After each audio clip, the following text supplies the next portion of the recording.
Welcome and thank you for joining us for this very important conversation on high quality early childhood education. I demand access.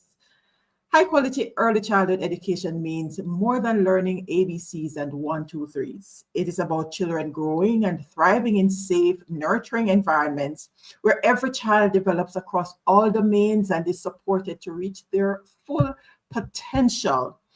So, as we explore Article 28 of the Convention on the Rights of the Child, which emphasizes equal access to education at all levels, we will reflect on a key question. Are we truly providing high quality early childhood development services to all our children? Globally, the picture is troubling. The world is not on track to meet SDG Target 4.2, which calls for every girl and boy to have access to quality early childhood development, care, and pre-primary development by 2030. If no action is taken, more than 300 million children, about 37%, will not reach minimum proficiency in reading by 2030. Enrollment in pre-primary has also declined from 75% in 2020 to 72% in 2022. To reach our global goals, we need to be enrolling an additional 1.4 million children every year between now and 2030. So, why are we here?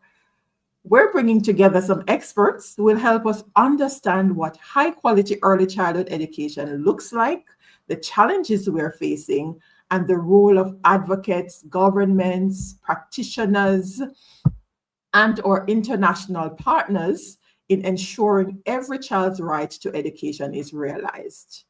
And just in case you're new here, I am your moderator, Winsome Sharia Witter, and joining me are Shaunakay Wilson-Hudson, Research Manager, Cross-Sectoral Coordination at the Early Childhood Commission.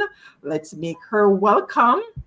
We also have joining me Simone Ellis-Dixon, Senior Director, Sector Support Services at the ECE. There you have her. And also Dr. María Garcete Yegros, Director of the Inter-American Children's Institute, along with her translator, Ana Barrera. Let's make them welcome. Welcome, ladies. Thank you. Thank you for having us. Amazing. So this is episode 9 in a Child Rights Series 2025 in partnership with the Early Childhood Commission. And it is always an honor to hear about the different rights of the child and ensuring that those voices are represented throughout our conversations as we seek to make the space better for our children. All right, let me mute. All right, while I share, I'll unmute you, Shaunakay. All right, so let's start by setting the stage with an understanding of high quality early childhood education. Starting with Shaunakay. From your perspective and portfolio, what does high quality early childhood education look like, especially in the context of Article 28's emphasis on equal access? Okay, good night, everyone, and thank you for that question. All right, dissecting Article 28 of the UN Conventions on the Rights of the Child. This article basically affirms that every child has the right to education based on, and that should be grounded on equal opportunity for all. When we translate this, we are basically talking about a system that is inclusive. It must be equitable and it must be child-centered. This means that ensuring access for all children, regardless of gender, socioeconomic background, their ability, their location, and this provides special provisions for children with disabilities. It also means the development and use of a curriculum that is holistic, and that is developmentally appropriate. It's not only focused on literacy and numeracy, but it also focuses on the child's creativity, the child's curiosity, problem solving, and social and emotional and moral development. High quality early childhood education also requires a safe environment where the teacher is fully equipped and ready to deliver the curriculum in the classroom. And not only that, our parents must also be involved. Our communities as well must also be involved in this, in delivering this quality early childhood education. Services should be affordable and it should be sustainable while prioritizing children's well-being and their rights. In essence, what am I really saying? I am saying that high quality education under Article 28 is giving every child a firm foundation to really be the best that they can be. Fantastic. All right.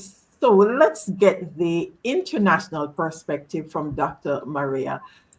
From how do countries interpret Article 28 when assessing the quality of their early childhood services?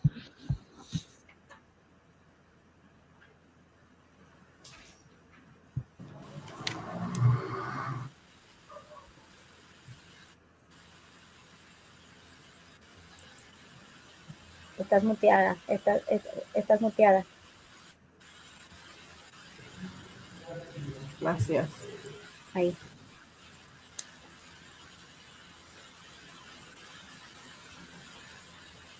Well, the microphone seems to be going off.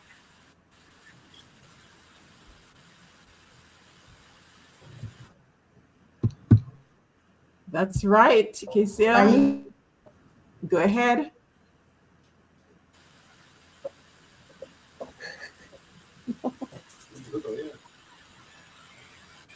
Vuelve a picar el microfonito. Ahí y ya no toques más nada. No toques más nada. Yeah. Sí. Muchas gracias. Primero, saludar y decirles que me honra mucho poder compartir este espacio con ustedes. First of all, thank you very much to all. I'm really honored to be here with you today. Desde la perspectiva internacional, el artículo 28 es central para nosotros, pero es importante señalar que la Convención de Derechos del Niño ya tiene 36 años de antigüedad. First of all, I want to say that Article 28 is central for this debate. However, I would also like to point out that the convention is 36 years old. Y en 36 años han habido muchas transformaciones en nuestra región, en la humanidad, y el artículo 28 nos habla de asegurar la educación gratuita y obligatoria para la educación primaria, el inicio de la infancia. And in these 36 years, things have changed, humanity has changed, and what this article is centered in, it's in the mandatory and the freeness that education needs to have to reach every child. And we are talking about primary school, but as well as education in the early years of each child.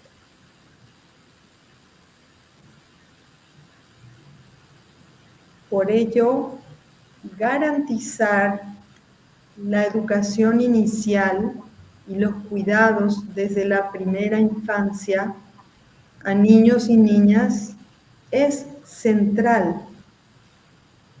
Esto quiere So for decir this, warranting education in the early years is very important and is key. que sea realmente gratuita y obligatoria desde los primeros años. It's key to make it free and mandatory from the very first early years. Porque hemos visto cómo durante la pandemia, por ejemplo, bajaron las coberturas del nivel inicial. Entonces, lo que decía mi antecesora en el uso de la palabra, no se podía cumplir porque no llegamos a la cobertura necesaria, gratuita para todos los niños y niñas.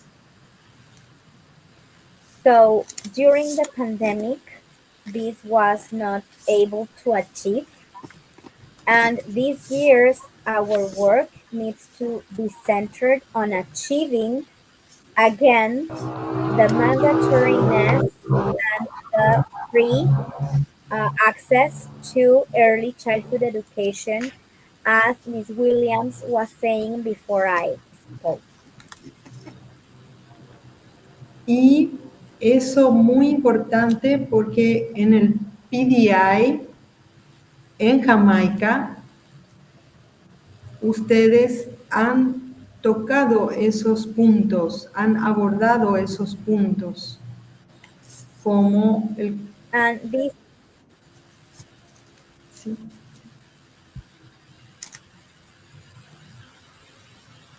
And this is quite important and centered because during the PDI in Jamaica, you have already been talking and studying these issues.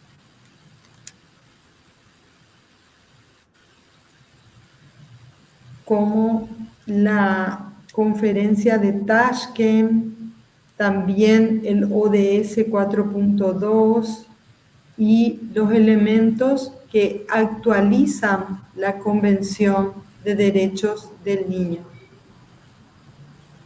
And obviously the Tashkent Conference, SDG 4.2, and other spaces that are also discussing about these important issues.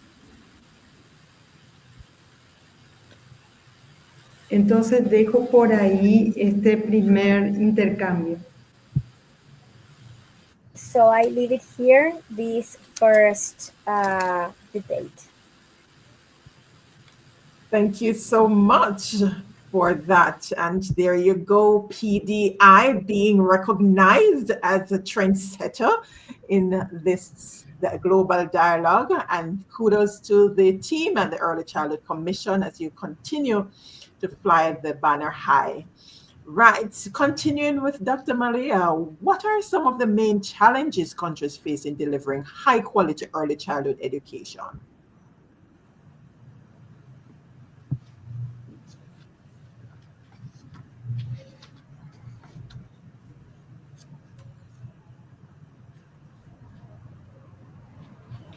Sí, en primer lugar es, como les decía, la cobertura.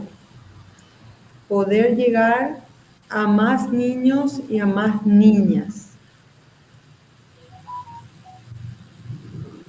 First of all, it's the coverage of the service and the ability and possibility to reach every single child. En segundo lugar, la condición importante para la calidad es la infraestructura y el personal capacitado y en cantidad necesaria por grupo de niños y niñas. The second one is the infrastructure of the center, the training of its personnel, and the ratio of teachers per child. Tercero y muy importante es la calidad de las interacciones entre educadora y niño, entre niños como pares y también el vínculo del centro educativo, de la escuela, con la familia. And thirdly, it's the quality of the relationship between the teacher and the children, between children as peers, and between the center, the educational or early childhood center, with the families and the parents.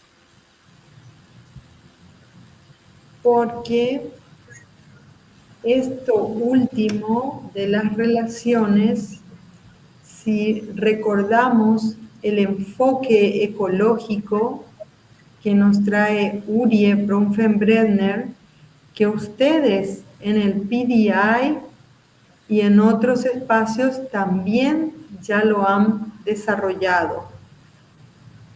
El modelo ecológico que pone en el centro al niño y en su entorno a la familia, su educador, su pediatra, su comunidad. Quizás And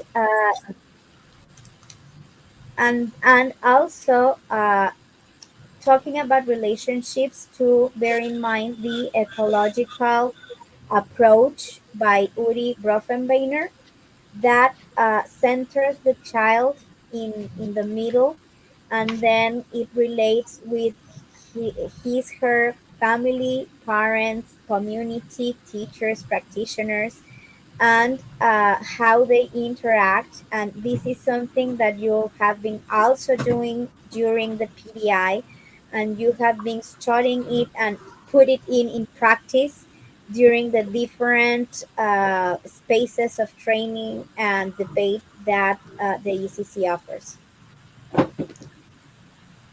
entonces esos serían como 4 grandes desafíos que tenemos para mejorar la calidad de los servicios. So these would be the 4 big challenges that we have to improve the quality of the services. Gracias. All right. And just in case you are just joining us and wondering what's going on, Dr. María is here with us and she's sharing in Espanol. And we have our interpreter, Anna, here with us translating what she's saying, because we have to recognize that the Early Childhood Commission has spread their wings international. And for those who have been to PDI, you know that it's not just us locally, but it's regionally and internationally in terms of the partnership that's ongoing at the Early Childhood Commission. So throughout this series from January until now, you would have recognized. If not yet, you can go back to the playlist. There's a playlist there to see that we have had guests from different parts of the world being a part of the conversation, because we are not operating in silo here in Jamaica. All right, as we continue with the ECC team looking at challenges, Simone, help us here. The 2024 UNESCO UNICEF Global Report highlights that children with disabilities are 25% less likely to attend early childhood education. What steps would you recommend to ensure inclusion and equal access for these children? Thank you. Thank you. Good night, YouTube people. Good night. And thank you for inviting me to this panel. It's really an honor to be here. The challenges and disability. Yes, UNESCO put out that global report, and it is indeed saddened to know that only 25% of our children are able to access early childhood education. But guess what? We are doing what we can do, and we are doing our best to increase that number from 25. So when we look at the learning environment, and I agree with the issues that were mentioned earlier, where it is infrastructure, teacher training, lack of resources, and all of that. But addition to that, I just want to add another great challenge that the person maybe think may likely to ignore is where our parents now need that support, that service to even to chill, because it's a lifetime commitment for them when they have the children with disability and they can't access certain services. And they get frustrated when they come to us and say, Miss, what are we to do? Where are we to go? And you will have some of the children in our institution, but sometimes we tend not to focus a lot upon them in the past, but now it's getting better. Some of the programs like inclusion that we have had, and the mention of PDI, what PDI was mentioned, where we had an inclusive training course at PDI. There was an inclusive training course at PDI. So some of those programs, I want our teachers to attend as much as possible. It was not only left up to PDI, it's an ongoing course. So it started before PDI. It was a part of PDI, and yet we still continue with that. So when we look at those programs, and it helps to transform our children. It helps to build relationship with our children and improve a social skill, and so they can thrive academically. Meaningful interaction. So that is one of our recommendations that I am putting out there. Create an inclusive setting. So our teachers going to create an inclusive setting. You're going to prioritize inclusive classroom where children with disability can learn together. So we don't want too much of the separation. We are in this era that we look at inclusivity, right? So we want that classroom where everybody is a part of that classroom, and where the children can have their friends and reduce the stigma that might be around where, oh, that one has that and that one, and the pointing fingers. We will reduce that when we create this inclusive setting. We have sensory friends classroom, so we know we kind of reduce overstimulation. So we don't want the teachers to have too many learning resources in this space, because some of our children, might be, well, not might, they will not be able to function in an overstimulated classroom. Another recommendation, look at accessibility. So in our 12 standard, we look, every school must have a ramp for wheelchair accessibility, wheelchair mobility. We want our restroom to be so retrofit that a child with wheelchair or a walker can able to access those restrooms. We want furniture and equipment to be in the school space where our children can access all of these resources. In addition to that, we are looking at our individual learning support plan. And well, I can say proudly, Jamaica is a trendsetter in the region, because we have our age 4 assessment. And from that age of assessment, when we look at the result and see where some of the children are recommended for second level screening, after that screening, an individual learning support plan is tailored for each child needs. And it's not just their diagnostic, authentic assessment data is being used. Children instruction are monitored as well for their progress. So that plan is drafted, it is implemented, and those children progress are monitored. So regular monitoring of progress of children with disability to ensure that they're meeting their developmental milestones, and we will use that data now for decision making. We will use that data to support the teacher as well, because the teacher will need support. We will use that data now to plan ahead, not only for the children and the teacher, but for the parents as well.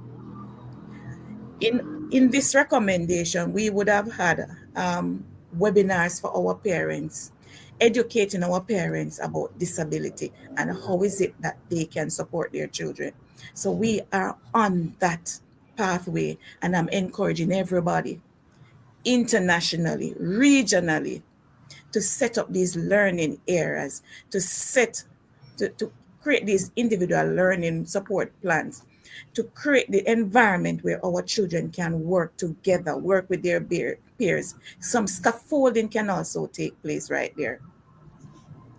All right, so ongoing professional development, and ECC as a regular training with the inclusive classroom that we mentioned. And we talk about the family collaboration, teachers engage in family understanding how disability affect development. In addition to that, we have our training sessions. So all these recommendations that I am mentioning, it is actually being practiced by us. It is a practice by us. So we are collaborating with family. We are empowering family, because family need to know, how is it I am going to take care of my baby and reduce the apart from reducing the stigma, but reducing the abuse. Because if you tell a child that has cerebral palsy, a lot of that was one of the uncommon ones.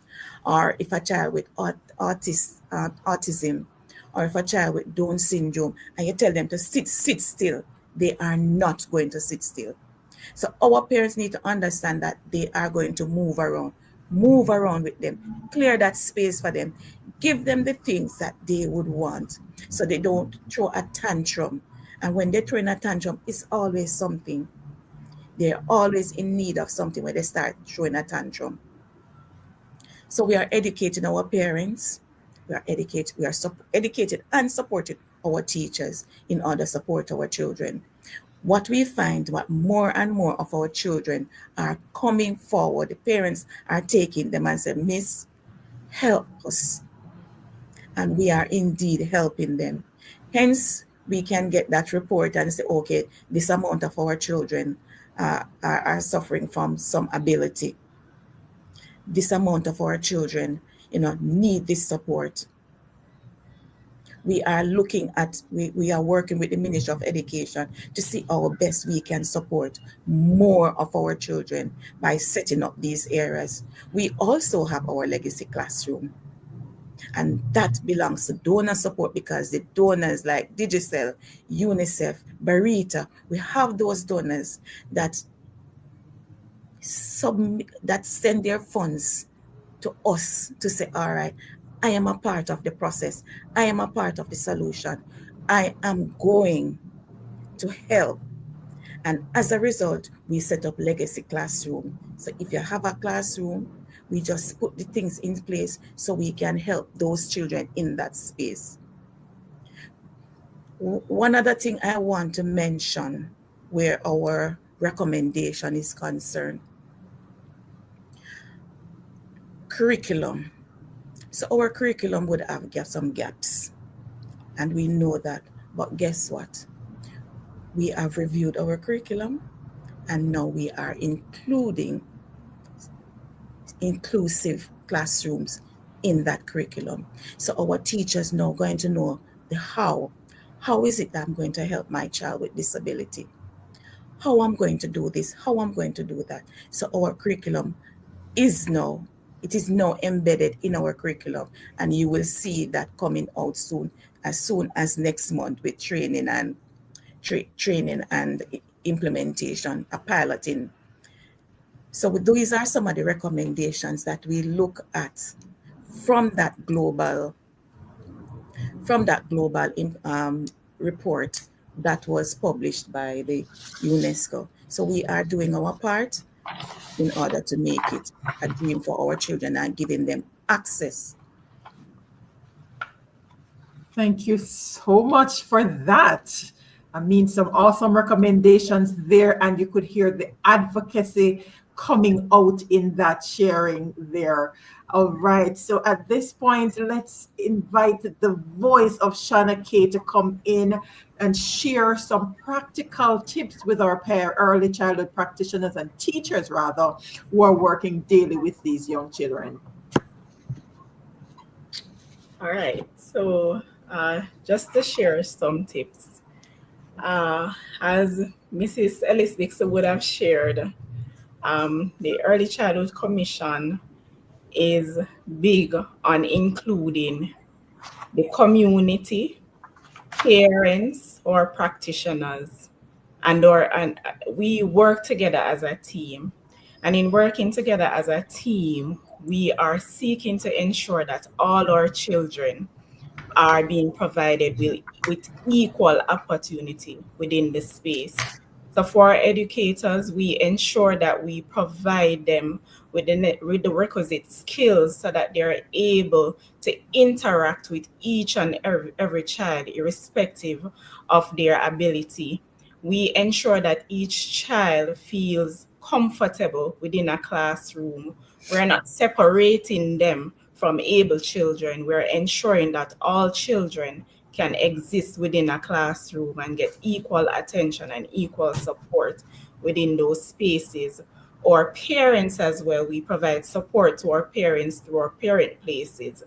And as Mrs. Ellis Dixon would have shared, our parents sometimes are extremely concerned about their child, especially their children, especially the ones with disabilities. However, we have put in place services that are able to provide some support to our parents so that they're able to as simple as cope with their children disabilities. And also, we have put in place spaces that are also tailored to our children, so our children are able to exist with other children that are able to learn equally with other children. Our curriculum, as Mrs. Ellis Dixon would have shared, has been revamped, and we have made it as inclusive as possible. And I'm sure that all our children will be able to benefit from the implementation of that curriculum. Might I add too? Certainly. All right, so for our teachers, some simple tips. Your delivery, how you deliver the lesson, will either make or break some of these children. The method and the techniques that you use, we have to be careful how we deliver the lesson, to achieve those key outcomes. How you present the lesson is one of those things that you must be aware of. How is it you present that lesson, and your teaching style. The teaching style will add value to those children as well. You want a child-centered approach when you're doing it. You want an interactive classroom when you're looking at impacting the children. So those are some of the things. We want a classroom present, to maintain enthusiasm for the children. We want, as best as possible, use technology too. Don't be afraid to use technology, teachers. Do not be afraid. Some of these children with disability, they welcome it. They love it. So use those two, and ensure that you monitor these children. Don't forget to monitor the progress, because sometimes they are just running around, but sometimes they will sit and you say, okay, you are going to draw something for me, and they start going like this. That is a progress for them. That is a progress, because at least they can sit for a minute or two without going around, and they are doing an activity. So bear in mind some of these things that for the children when you're interacting with the children. Just bear some of those tips in mind. Very practical indeed. And here's Sophia in the comments translating and showing us how rusty some of us the Spanish is. Thank you so much, Sophia. It's amazing. All right. And with all the awesome work that Team ECC is doing, these cannot have maximum benefit without the policy framework. So let's hear, Shaunakay, what policies, programs, or initiatives the government implemented to guarantee access to high quality early childhood education for all children.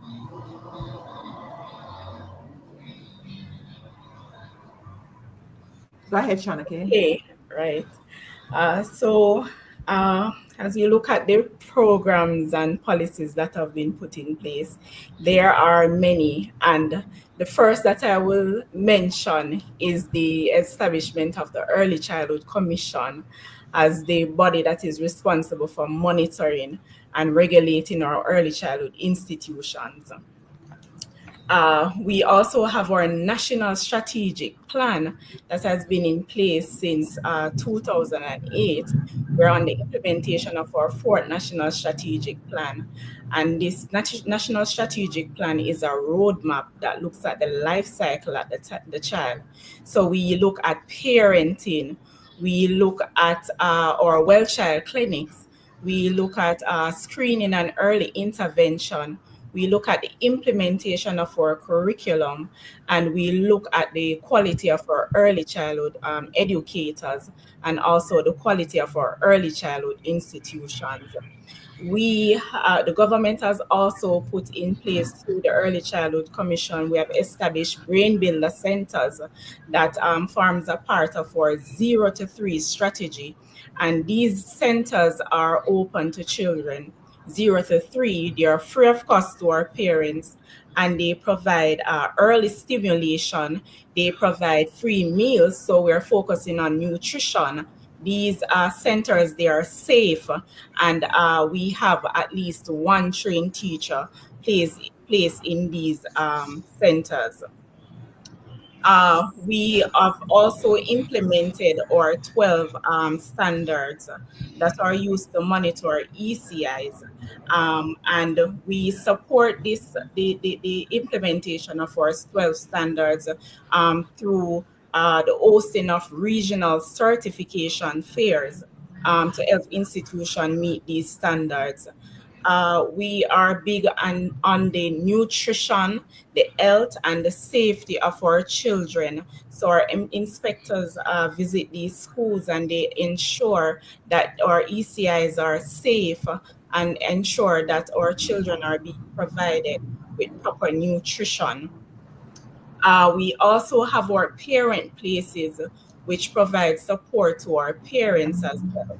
We have also developed an inclusive course where our practitioners are being trained to interact, to provide support with our children with special needs as well. We, is a mouthful, we also have our legacy classrooms as well, which have been retrofitted to provide support or to host our children with disabilities. We have also developed a screening and referral pathway that ensures that developmental delays are identified early in children. We have our age 4 assessment, which is so important. We're identifying children that need support from as early as 4 years old, and we're giving these children the support through the development of individual learning support plans. We are also providing secondary level screening, and we have gone as far as providing level screening. Together, these policies that have been put in place demonstrates that Jamaica is on the right path to creating high quality, inclusive early childhood education to our children. Whilst we're not 100% there, the work has begun, and the ECC continues to work assiduously to ensure that no child is left behind and all children are accounted for and are provided access to quality early childhood education. Thank you so much, Shaunakay. Stephanie Ellis, I trust your question was answered just now. Do we have wheelchair accessible vehicles to meet the needs of children with disabilities? Or if you need to add some more to that, Shaunakay, but I'm sure Mishka has been sharing here. Thumbs up to Team ECC for the magnificent support of high quality early childhood care with a strong focus on inclusion. Together, we ensure that no child is left behind. Fantastic. And we have someone here. Let's go. Deborah Houghton is learning so much. So we are indeed meeting our mission here this evening. All right, as we continue, Simone, from a support services standpoint, how is the Early Childhood Commission ensuring that young children benefit from quality ECE services?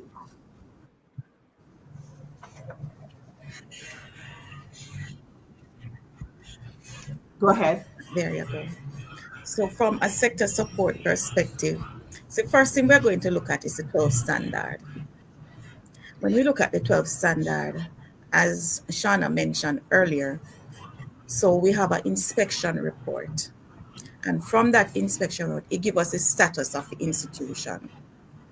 When we look at the status of the institution, we then create a development plan. This development plan and look at the intricacies now of what is happening in the school, and we now start supporting those schools. So we support the schools in the 12th standard. In addition to that, it's the same inspection report when our donors approach us and they want to assist in any way, shape, or form. What we do now is to give them the inspection report, not in the big document, but in a smaller version of that report. And then now they look at it and indicate to us where they can assist that institution. We are big on certifying our institution, So we work closely with all our donors. We work closely with the Ministry of Education. We work closely with private entities and other government agencies to ensure that those schools are certified. And when the school is certified, it doesn't stop there. No, we continue to work with our teachers. We do assess our teachers to find out where they're at, because we look at the delivery of the curriculum. So when we are delivering that curriculum, that assessment is done and say, okay, this is where our teacher is at. She needs a little strengthening here, or he needs a little strengthening there. And we start that training process. We look at what is needed to be done. We create a training plan. So we have our training department and training officers and our development officers, our supervisors, all our field officers.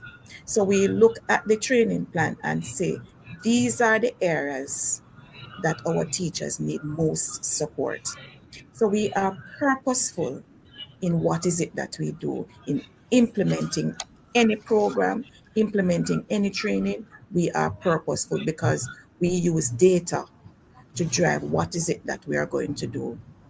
Data drives to support our children, and we use data to support our teachers as well.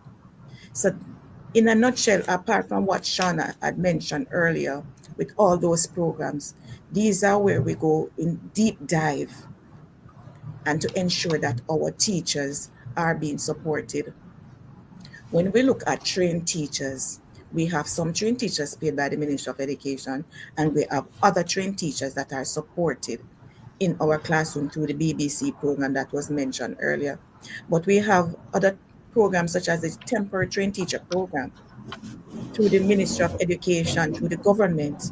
We support our teachers too. So we have some teachers that are on different programs.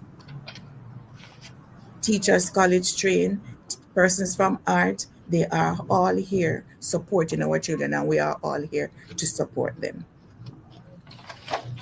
Thank you so much, Simone. Shaunakay.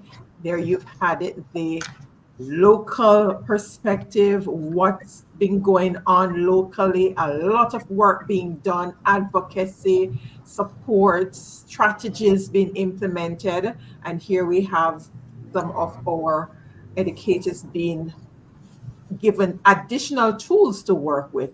Now let's move on back over to Maria and Anna for global alignment and international partnerships perspective.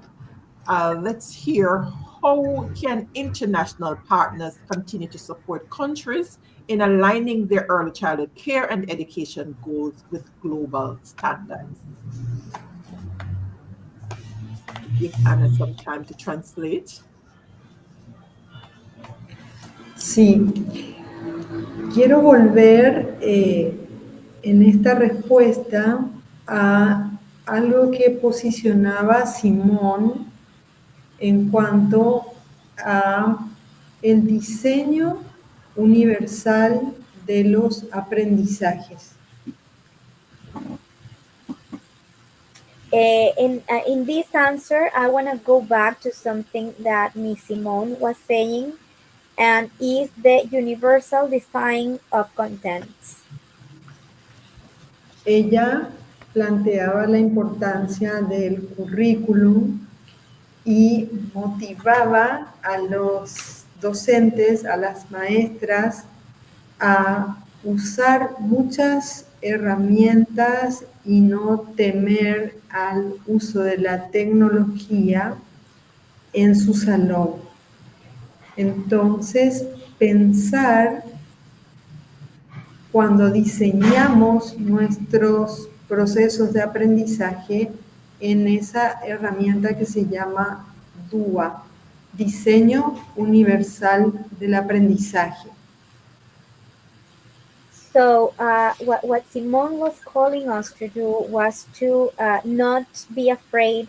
Teachers and practitioners should not be afraid of using tools and using technology in their classroom and how they design their classes. And this is why it's very important to bear in mind this what it's called DUA, which is the universal design of learning. DUA is in Spanish. In English, it would be UDL, Universal Design Learning. Entonces, podemos llegar realmente a lo más importante en este trabajo de eliminar las barreras actitudinales. A veces no es una rampa física o una adecuación de herramientas, sino la barrera mental y la barrera actitudinal hacia la inclusión.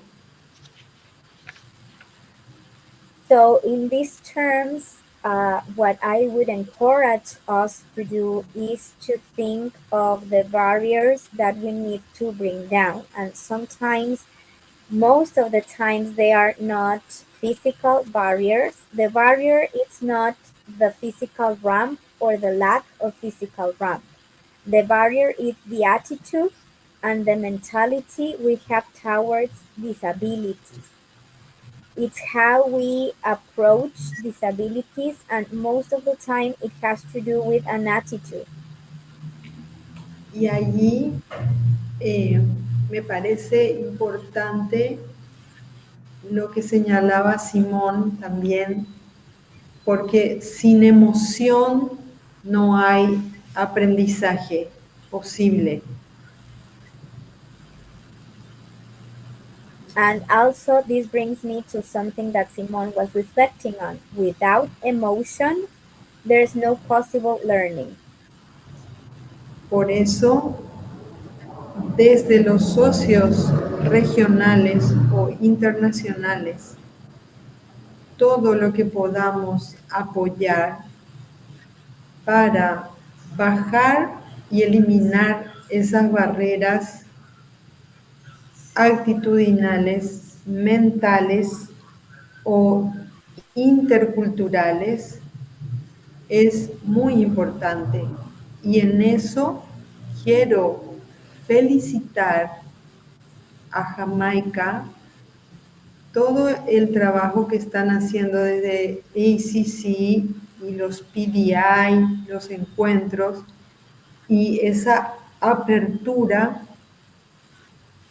a la interculturalidad, porque es So, it, so in this sense, from the international perspective, uh, anything that we can do as partners to bring down these barriers, count us in. We want to support you in this sense because, as I was saying, we need to be open to different issues and to have a more open attitude in how we manage these issues. And especially, I want to congratulate Jamaica on the efforts that you are doing from the ECC, the PDI, to open these spaces to bring together new ideas, but also to be open to intercultural interactions and intercultural ideas that help us bring better and design better and to have other materials to work on. porque quiero dejarles una última también idea que realmente cuando trabajamos desde la atención, el cuidado, la educación de la primera infancia, el impacto que llegamos hacia la salud mental de los adultos que van a llegar a ser esos niños es muy importante porque es en presente. So, another idea I want to leave you here with is that when we work with early education, early childhood, and early childhood care, we are also taking care of the mental health of those children that will become adults. We are shaping their mental health, and it's in the present time. It's not for the future, it's for the present. La cooperación para el desarrollo es el ejemplo que ustedes están sembrando en sus comunidades, con sus maestros, con las familias y con los niños y niñas. Y esto es un camino continuo hacia la paz. Y eso es realmente muy grande. So what you are doing with these spaces and what you are bringing together in terms of family, teachers, community, mainly teachers, is that you are building environments for peace because you are bringing together the adults, taking into account the children, and this is very special in terms of how you are shaping the society within a peace environment, and it's really and hugely important for your country and the world itself. Porque hay un dicho que dice que un niño que no sintió el calor de su tribu, de su comunidad, cuando sea adulto, incendiará su aldea para sentir el calor que no recibió de niño. There's an old saying that says that a child that feels the warmness of its community, the warmness of its tribe, it's going to be a happy child. However, if they do not feel this warmness, they will put the tribe or the community in fire to feel the warmness of the community. Y la última idea que quisiera dejarles en eso es que realmente maestros y maestras están haciendo un cambio efectivo en sus centros educativos, que la transformación, el cambio de la humanidad no es algo allá muy lejos, sino que lo hacemos día a día en nuestras aulas y que estamos entre todos juntos para ayudarnos. So, another idea that I want you to bring home is that the work that you're doing in your classroom, the effort that every teacher and every practitioner is doing in the classroom, it's the change that we need for our societies and for humanity as a whole. Because what you are doing here, it's not so far away from the future. The future is this: what you build and what you bring and what you make your students feel and achieve. It's what constructs better futures and a best humanity. Por aquí deja este compartir. So this would be my final message. Powerful message indeed. I am here and I'm just in awe and looking forward to the recap of this very amazing session here. But before we close, let's hear your final reflections in a minute. If there is one action we must all commit to ensure every child has access to high quality early childhood education, what would it be? Let's start with Maria and Anna, and then Shaunakay and Simone will close out.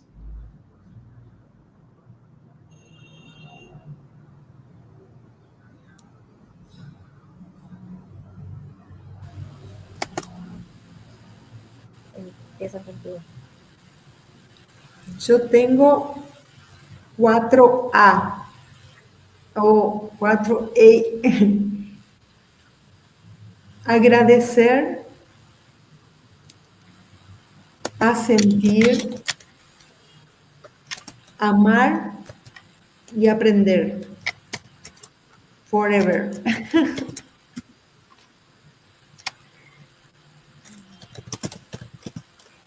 Okay, in Spanish it's 4 A's, but in English it's impossible. But it's 4 words: be thankful, don't be afraid of being right, love, and learn. Amazing. Amazing. Go right ahead, Shauna.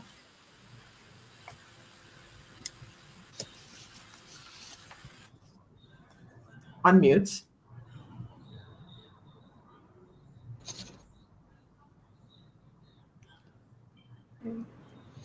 Sorry. There you go.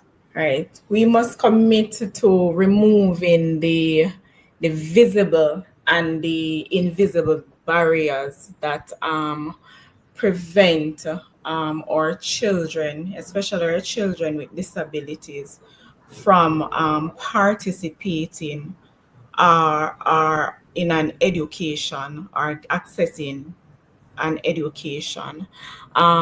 This means that we must create an environment that is physically accessible. It must be inclusive.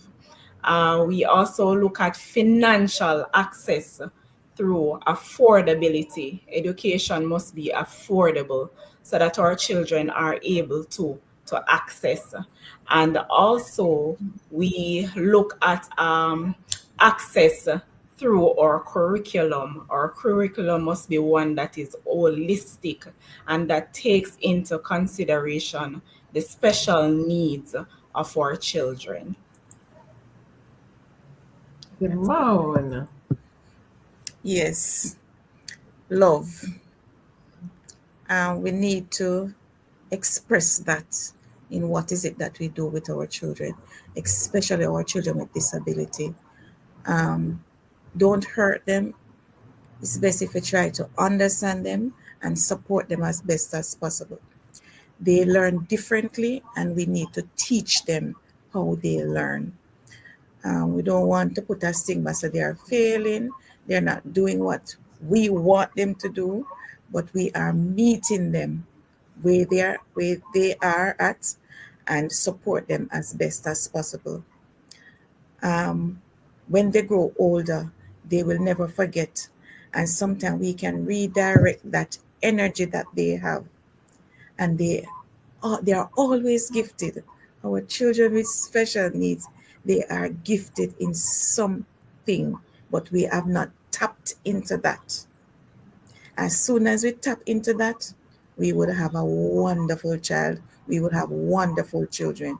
So we can start by love, including teacher education and resources. Perfect note on which to end here on the Sorrento Resource Connector resources, because that's what we want you to leave here with.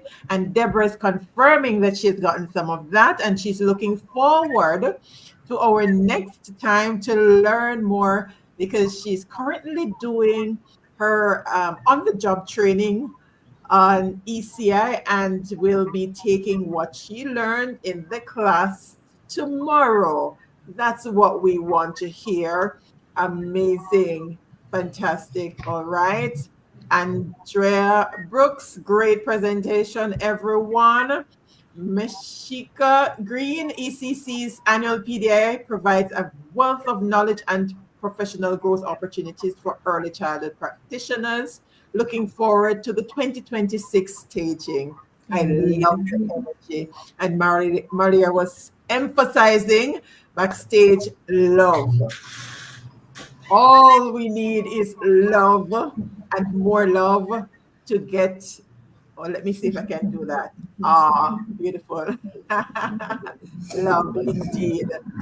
So let me thank you to our panelists, Shaunakay Wilson-Hudson, Research Manager, Cross-Sectoral Coordination at the ECC, Simone Ellis-Dixon, Senior Director, Sector Support Services at the ECC.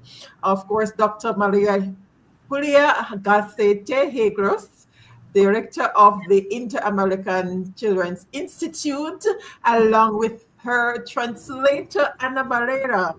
Thank you so much for your invaluable insights, and to you, our amazing audience, Team ECC, for joining this crucial conversation. Thank you so much, and remember not to keep the information to yourself. Share the link so others can have access to this information. So like Deborah, they can take what they learn here into their classroom. That's a way of spreading the love. And that's what we want to emphasize as we close out. So the call for high quality early childhood education is not a privilege, it is a right. And Article 28 reminds us that every child must have equal access to education. And SDG 4.2 challenges us to take urgent action so no child is left behind. So together, through policies, advocacy, inclusive practices, and strong partnerships locally, regionally, internationally, we can make high demand access not just a theme, but a reality for every child. Again, I am Winsome, and it's my pleasure always to serve you here in this space on the Sorrento Resource Connector, facilitating these amazing discussions, giving you practical tools and tips that you can put into practice in your different spaces. And again, share the information. If you're new here, subscribe and go through the other segments I mean, there's a wealth of information waiting for you and your colleagues so that we can grow stronger together. So until next time, Anna, Maria, we look forward to seeing you at PDI, rather, 2026, God's willing. Amazing. Thank you all again, and have yourselves a fantastic rest of the night. Thank you, and same to you. A Child Rights Series 2025 Live Forum, Hear the Voices of Our Children, We Have Rights Too, is brought to you on third Tuesdays at 8 p.m. in collaboration with the Early Childhood Commission. Visit our website at www.serenityresourceconnector.com and subscribe to receive our weekly blog post. Join us again on Thursday at 8 p.m. for Community Corner. Thank you for watching.